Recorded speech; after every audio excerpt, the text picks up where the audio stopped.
in psychology as well as a PhD in psychology. So if any of you are acting out, he'll be able to figure out why. Also, which makes him well suited for this evening, he is an All-American collegiate athlete as well as professional athlete. So if you get out of line, I know he has the ability to get back in line. So please give a warm welcome to Michael Brainerd.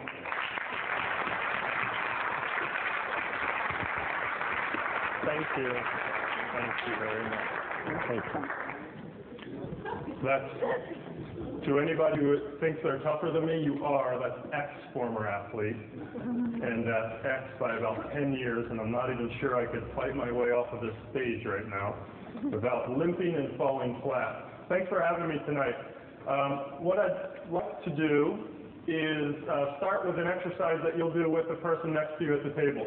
One of the things I want to talk about tonight is teaming and leadership, and these things you read about and hear about all the time. But I'd like to talk about teaming not from an external standpoint, but rather from an internal or competence standpoint, and ask you to rethink about the way in which you come together to get your work done. Would you take a moment and do an exercise that Jim Collins made famous in his book, Good to Great, and he remarked that leadership teams and sales organizations and marketing organizations that have clarity around what they're passionate about, what fuels their economic growth, and what they have the opportunity to be the best in the world at, then can get a collection of hundreds or thousands of people on the same page. That would be a characteristic of a great organization. Take 2 minutes, talk to 2 or 3 people next to you, and then we're going to go around the room, and I'd like to hear from some people. Regarding you professionally, what are you passionate about? Not personally, and please keep it clean. What is your opinion? What do you think drives your economic engine as a business, as Biosite? And what do you believe Biosite has the opportunity to be the best in the world at? 2 minutes, ready, go.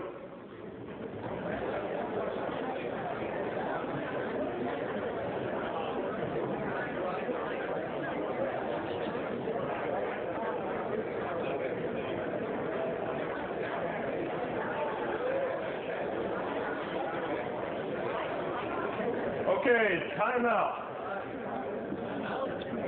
You know, when I asked about what the rags and the colored rags or headscarves that you're wearing, I asked what that was all about. And Sarah said she really didn't know, but that Hody just wanted to wear pink tonight. So I just figured that you all have to bear with the other colors so that Hody can wear pink and feel good about purple. It looks pink from under here. Okay. Let's see a brave volunteer. Let's hear a couple ideas from the audience. We don't need to see a show of hands. What are you deeply passionate about as a sales force, as a professional? Let's see a show of hands to get some ideas. Helping people, saving lives. Patient care.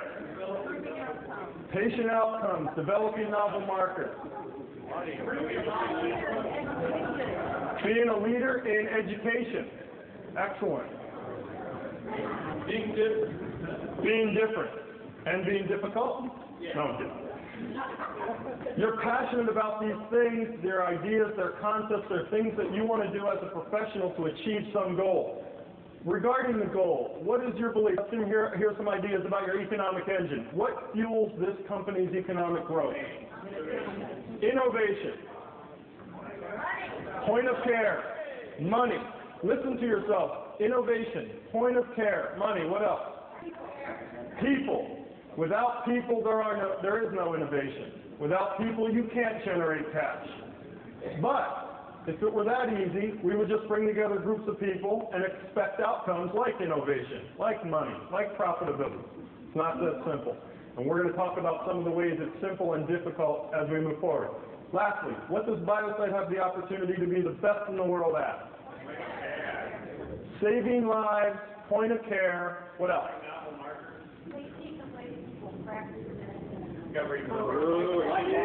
Changing the way people practice medicine and in an emergency medicine setting. Hody? Development and delivery of novel markers. Development and delivery of novel markers. So there's about 4 or 5 things that you can probably be the best in the world at. Is that true? Health education. Health education. Health education will continue to be a part of your job to allow you to do those things, of course.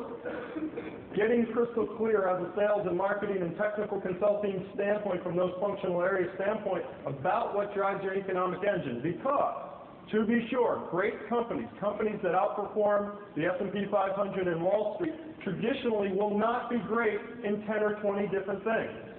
And if they are, they're organized very differently than you are organized.